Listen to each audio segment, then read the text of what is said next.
Welcome back, everybody, to the Wargiven Racing podcast on the Wargiven Racing Hub YouTube channel. Today, we will be talking about the NASCAR clash in the LA Coliseum that occurred this past weekend. Um, and yeah, it was the first time NASCAR has raced in a stadium since the 1950s, where they raced at Chicago's Soldier Field and for a oh my lord, a points paying race in the Cup Series, or at least what the Cup Series was back then. And it was rather interesting. I was sadly not able to catch it live, but I did record the race and the qualifying races, and I watched all of it. So first, we're going to start off with the format. So there were 4 heat races, of which the top 4 drivers transferred into the main race. The remaining 20 drivers were split up into 2 last chance qualifiers. The heat races were 25 laps, and the last chance qualifiers were 50 laps. This is very reminiscent of normal short track racing in America. Most local short dirt and oval or in pavement tracks do some sort of heat race qualifying, last chance qualifier, as the tracks aren't big enough to hold the entire entry list, and this was certainly the case in Los Angeles. So for heat number 1, absolutely dominant by Kyle Busch. Just ran away. I mean, no one really even had a shot to catch him. it was quite spectacular how far and fast away he got. Daniel Suarez was close, but kind of fell off as the run went on. And then we had a real big battle for those final 2 transfer spots with Stenhouse, Blaney, Hamlin, and Chastain all going at it. Stenhouse and Blaney were able to take the final 2 transfer spots. Denny Hamlin losing out after Ryan Blaney bump and run him. Blaney then got held up at some point due to, I think Blaney was going defensive as Hamlin tried to get down the inside, and Stenhouse went around the outside to finish 3rd.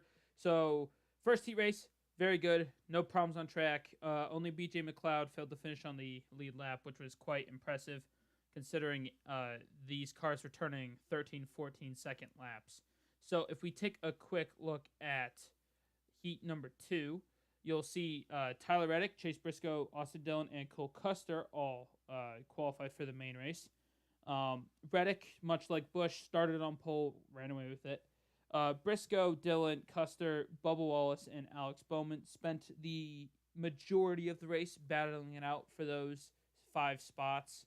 I know Cole Custer started 2nd on the outside, which sucked for him as he fell back, but he fought his way back, admittedly using probably less than polite tactics, but this being a quarter-mile track, I don't think that was to be unexpected. The big struggles were Truex, Keselowski. I mean, champions of the sport, 7th and 9th.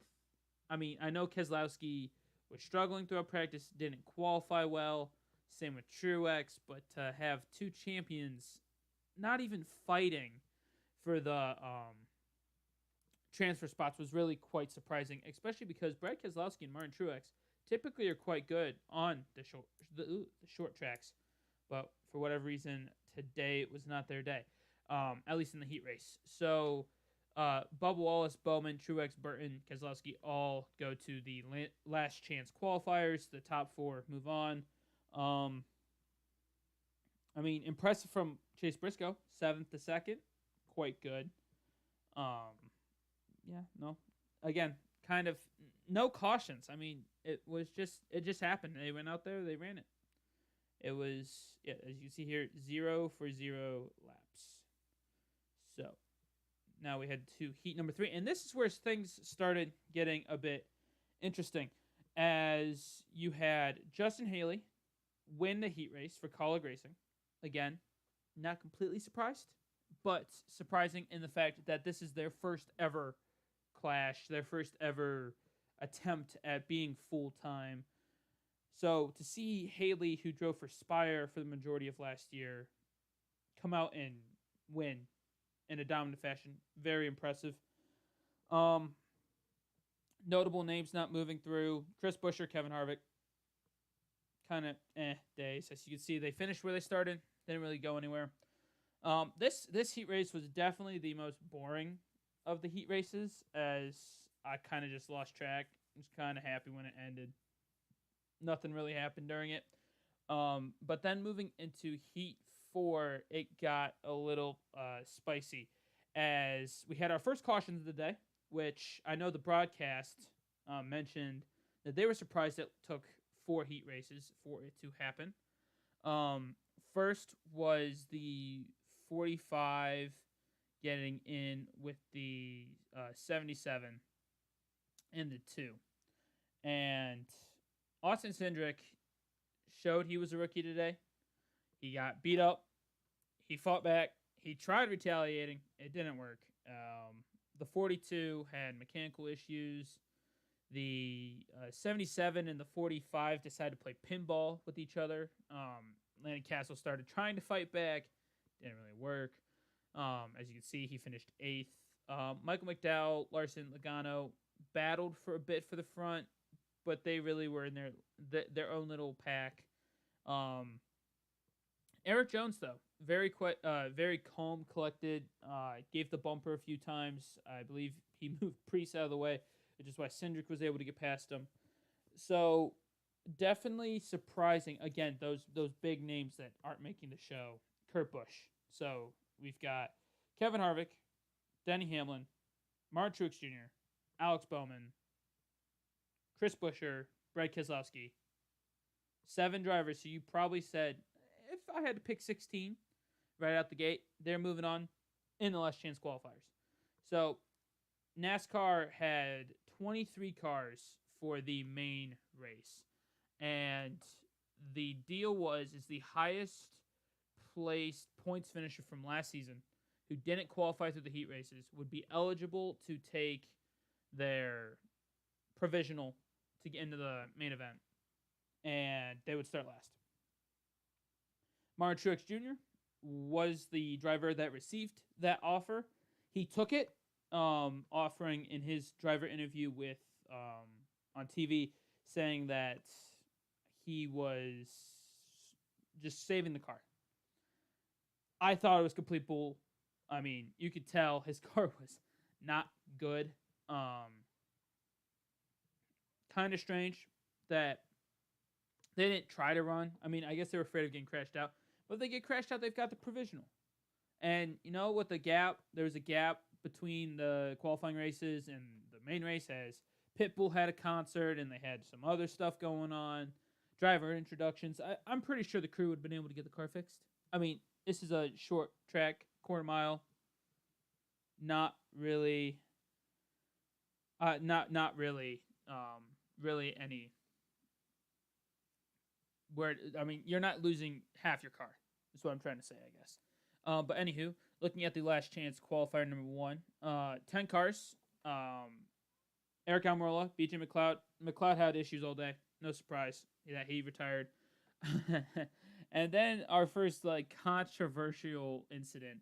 Todd Gillen, Eric Almirola battling kind of in the middle of the pack. As in the last chance qualifiers, the top 3 will move on.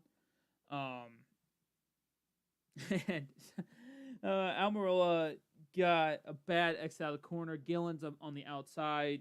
The straightaway at the Coliseum aren't straight. So if you come off and you're pointed dead straight out of turn 2 or turn 4, you're going to cut across the outside lane. And that's what Almirola did. I can see why he's mad at Buescher. I personally thought it was Almirola's fault. Or Gilliland, not Buescher. And Gilliland turned him. It knocked Almirola out of the race, damaged Gilliland's car. Racing incident. I'm leaning towards Almirola. Almirola should know he's there. Almirola's spotter should know he's there. I get it's a short track. I get you're trying to hustle, but you gotta let him know. Other than that, I mean, it's fairly typical race. Hamlin, Harvick, Allmendinger, kind of no surprise. Big names that missed out were definitely Chris Buescher, Ross Chastain. I am a bit surprised that Ross Chastain, starting third, wasn't able to do as much as he should have. I know he was in the transfer spot for a good bit, but then fell back. Chastain's more of an aggressive driver, so I thought he would be a bit higher. But kudos to Cody Ware. Probably the only time this season I'm going to say that. Moving up 4 spots into 4th place, although sadly not transferring. So with 3 spots left, going into last chance qualifier number 2, and boy, oh boy, this certainly was an interesting race. As you can see here, Truex did not start because he took the provisional. Kurt Busch and Alex Bowman, they both wrecked out. As you can see, there were 7 caution flags. Let's look at some of the numbers. So we've got Ty Dillon, we've got Priest, we got Harrison Burton. All right, then we got McDowell. Or that's the lap number, my bad. Then we got Priest, Castle, Cindric. Then we got Keselowski, Castle, Dillon. Then we got, and this was all what lap 26 through. Let me see where is it? 26 through 49. So the final half of the race, absolutely nuts. I know that Ty Dillon got penalized later on. So I don't think he started in the feature, but I mean it was just wreckfest, simply put. Kurt Busch, Bowman, the big shock. Brad Keselowski, considering where he started, 9th place, not surprising. He didn't move on, but disappointing for the 6 in his first race for his new team that he is a co-owner of. So if we go to the whole thing, you'll see a tale of 2 stories. So how they did this, it was you had a 75 lap run and then another 75 lap run. In between that, there was a Ice Cube concert. I didn't really care about that. So excuse me, I had to clear my throat there. So I wasn't surprised to see. I skipped right through that because I was watching it later. And I went back in. So, as you can see here, 3 cars led laps. Tyler Reddick, absolute heartbreaker, takes the lead from Kyle Busch, who's been the dominant car all day. Short run in his heat, 25 laps, dominated it. Tyler Reddick's winning the race. There's a caution because I believe it was... Oh, who got... well, we can check right here. Caution, lap 53, the 47. That's right, Ricky Stenhouse got turned. And under caution, I kid you not, as you can see here, 53, 53, 52. We had 3 cars. 3 cars go out with mechanical issues. Now, new car, first race for the next gen, not shocking. But Tyler Reddick just pulls over under caution and just sits there. And... it's just really, really quite unfortunate. As he probably would have won this race. Now, as you can see, there's some moving in the field. Eric Jones finished 4th from 16th. Burton up 10 spots. Harvick up 9 spots. Allmendinger up 12. Custer up 7. So it was really a quiet day from anywhere 6th on back, with the exception of Justin Haley. So Ice Cube has his concert. We go back racing. Kyle Busch is running away with it because he's got that short run speed. Joey Logano's hunting him down, and then we see the most intentional dump I think we'll probably see all season, in which the number 5, who's normally pretty calm and collected and won't wreck anybody out, absolutely destroys. And, most of the cautions today had been cars backed into the wall, hit it with the nose, but because of the composite bodies on the new car, it was okay. Almirola retired because his car got lifted up, damaged the suspension. No. Justin Haley's car legitimately was junked. He got turned, dumped, however you want to say it, right into the inside concrete walls. So not the safer barriers, the concrete like blocks practically holding these cars in from going into the pits, or what was the service area. And the entire front left of his car completely ripped out. I mean, destroyed. So, unfortunate for Haley. Haley could have won. I think the battle between Larson, Logano, Busch would have been epic. So, I mean, that happened.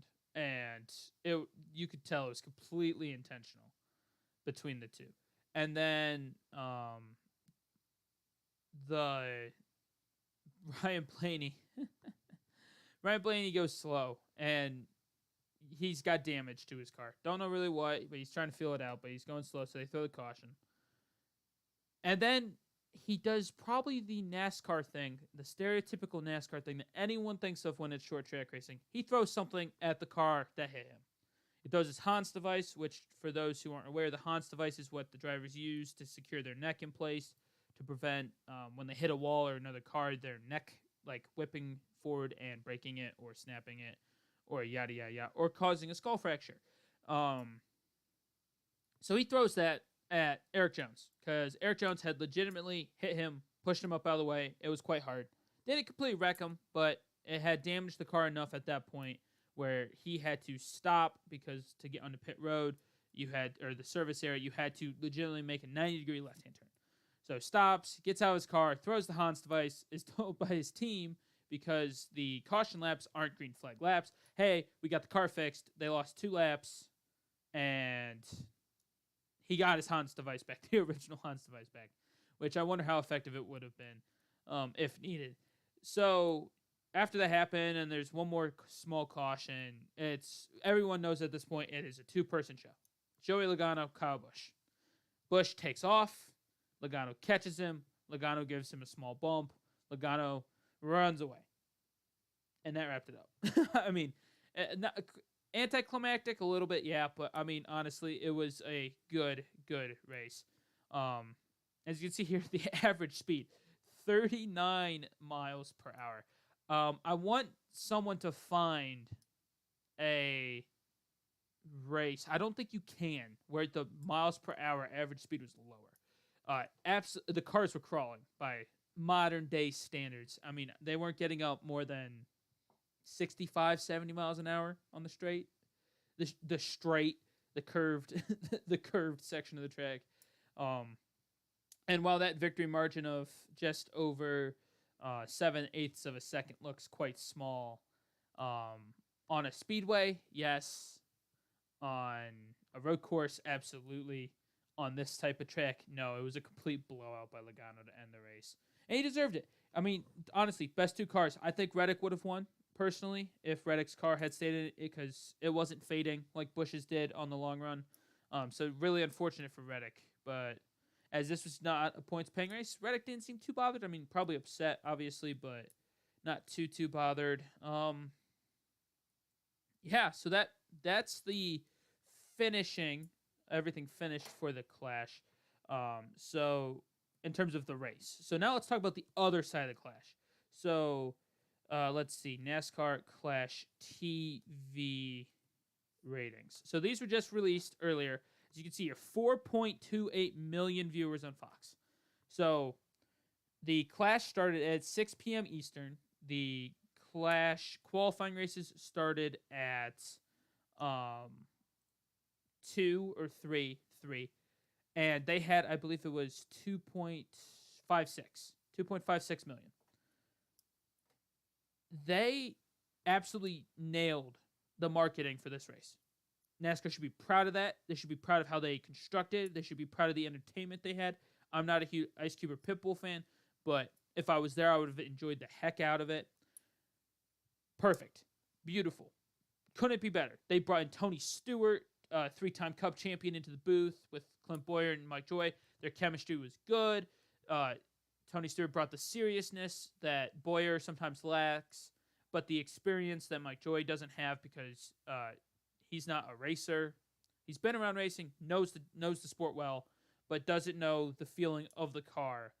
And so that was good. Attendance, as you can see here, over 50,000 fans. Sure, it looked quite empty at some points, but that's LA. That happens all the time.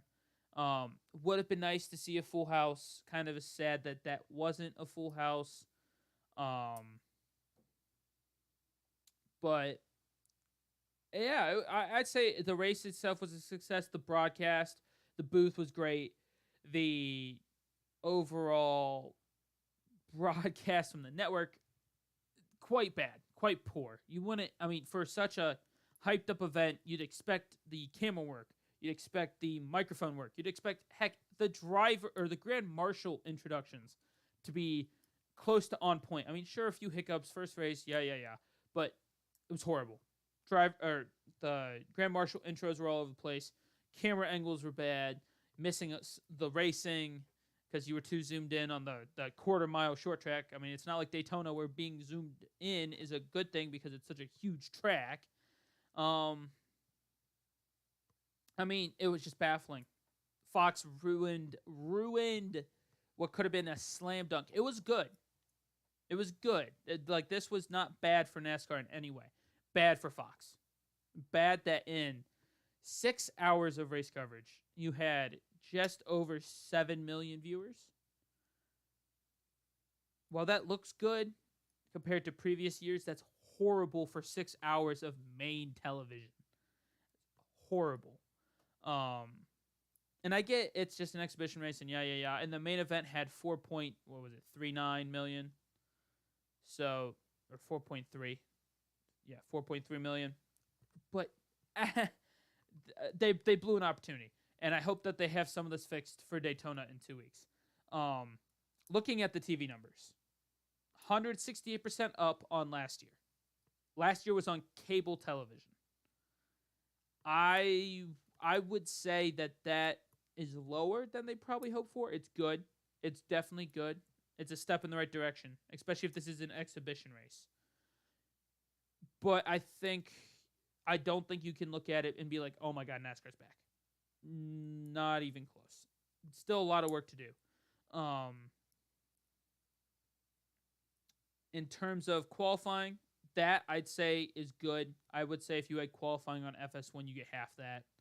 So I'm happy they changed their mind. They were originally going to have qualifying, the heat races on FS1, and they changed it to all Fox. I was very happy about that. Or they were the other way around, which baffled me. So whatever they did to change it, good. So NASCAR is going in the right direction as of right now. A few mechanical issues on the car, but they held up a lot of spins throughout the day, a lot of hitting that wall, and the cars didn't crumple, which is if you watched last year's races, the cars crumple. The sheet metal, much worse in terms of durability than the composite bodies. So, positive, yes. Are technical glitches and mechanical faults going to happen in a new car? Yes. Supply chain worries, is that a problem? Yes. But if the drivers showed today they could keep it clean for the most part. So I mean they're gonna have to keep it clean next week for the Daytona for Speed Weeks because they don't have many cars. So I think we'll see good, hard, clean racing. I don't think people will go nuts in the duels. The charters guarantee the 36 cars that were here to be in anyways. So I'm not expecting to see something too crazy. And then the Daytona 500. I mean, it's the biggest race of the year. There's no getting around it. I'm not doing my picks yet. That'll be next week. I think I'm excited. I'm ready. I wanted this week, but I understand why it's next week. I mean, the positive I'll say for the 4.3 is it went up against the Olympics. Granted, it's just Olympic replays at the time. The live sports are later in the night. And then it went up against the Pro Bowl. And while the Pro Bowl is considered a joke by many NFL fans, including myself, it's still quite impressive. So I would say that, yeah, that was a good day. A good day for NASCAR. It wasn't a sham. It wasn't fake. It was hard racing. You saw that the drivers were pushing because it meant something to qualify for this race, even if it didn't pay out any points and just it had a good payout in terms of the prize money. But yeah, I think that NASCAR has found something here. You take, and if you watch other NASCAR YouTubers, which I would highly recommend, Eric Estep, The Iceberg, Black Flags Matter, David Land, who typically doesn't do NASCAR but did do NASCAR, a NASCAR video on the Clash. They all bring up excellent points. It can't be the same every year. So while I might want to see LA back in 2023, in 2024 they need to go somewhere else. They need to take a small short track. Bowman Gray is a good example. Put some money into it, race it there. I think they need to cut back the Cup schedule. And this is my personal opinion. This is what I would do. I would cut back the points-paying Cup schedule to 32 dates. Get rid of the second Las Vegas date. Get rid of the second Kansas date. Get rid of the second Richmond date. You're down to 32 points races. That's a good number. You have the All-Star race. You have the Clash. And you have the... and then you have a second exhibition race. So the Clash. You want the Clash to be your stadium race. All right. You pick a stadium. You go to it. So this year was LA. Next year probably LA. Year after that, you pick somewhere in New York. You go there. That's the Clash. You run your races. Then you have the All-Star race. Put it at a southeastern short track. North Wilkesboro. Rockingham's not a short track, but go there one year. Go to some local short track and make their decade. Right? Go back to your roots. Let's make it mean something. Let's bring some. I mean, I'm from the north, so I don't really have many short tracks that NASCAR's visited because they just were southeastern in their prime when they went to all these short tracks. Go to those short tracks once a year for the All-Star race. That's the All-Star race. Then to kick off the second half of the season, you go to another short track. You pick a region in the country. You say, I'm going to go to this short track. And you go race. And you do a Clash. You do Clash Part 2. You satisfy your TV providers. Fox gets one. NBC gets one. And you're like, bam. You shorten the regular season by 4 weeks. You allow the teams to work on their cars, to not be burnt out.